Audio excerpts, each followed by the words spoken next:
في صبر سنك يا بديع الجمال، من أين لك هذا الملك والدلال الدلوة بالبلبلوة؟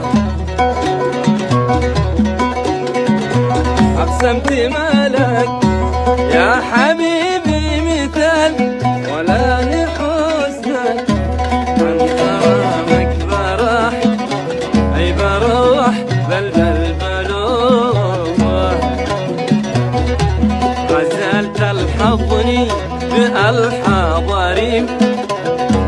رقت معانيها كمثل النسيم، لها كلام يطرب ونغمة رخيم تهزني